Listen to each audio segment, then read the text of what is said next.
ભારે વરસાદથી થયેલ નુકસાનનો મુદ્દો ગૃહમાં ઉઠ્યો છે। કૃષિ મંત્રી રાઘવજી પટેલે જવાબ આપ્યો છે। જૂનાગઢ, પોરબંદર, દ્વારકામાં નુકસાન થયું છે તેવું કૃષિ મંત્રીનું કહેવું છે। નુકસાની અંગે તાત્કાલિક સર્વે ચાલુ કર્યો છે। સર્વેની કામગીરી હાલ પૂર્ણ થવાના આરે છે। તો સર્વે પૂર્ણ થયા બાદ નિયમ મુજબ સરકાર મદદ કરશે। ધારાસભ્ય મહેન્દ્ર પાડલિયાએ મુદ્દો ઉઠાવ્યો હતો। તો જૂનાગઢ, પોરબંદર, દ્વારકામાં નુકસાન થયું છે તેવું કૃષિ મંત્રીનું કહેવું છે। નુકસાની અંગે તાત્કાલિક સર્વે ચાલુ કરવામાં આવ્યો છે।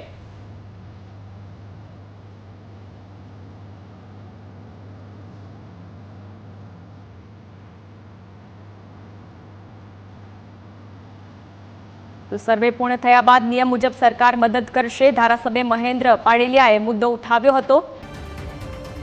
તો અહીં ભારે વરસાદથી થયેલ નુકસાનીનો મુદ્દો ગૃહમાં ઉઠ્યો છે। કૃષિ મંત્રી રાઘવજી પટેલે જવાબ આપ્યો। જૂનાગઢ, પોરબંદર, દ્વારકામાં નુકસાન થયું છે તેવું કૃષિ મંત્રીએ જણાવ્યું। તો નુકસાની અંગે તાત્કાલિક સર્વે ચાલુ કર્યો છે। સર્વેની કામગીરી હાલ પૂર્ણ થવાના આરે છે। સર્વે પૂર્ણ થયા બાદ નિયમ મુજબ સરકાર મદદ કરશે તેવું કૃષિ મંત્રીનું કહેવું છે।